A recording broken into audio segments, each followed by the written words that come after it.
Es tehmu cek oke ra? Masih. Ya kono didol goblok.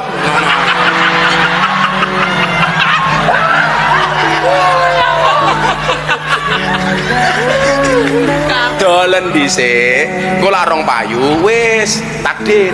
Ada segelintir orang yang punya budaya caci maki, jelek-jelekin, cari masalah.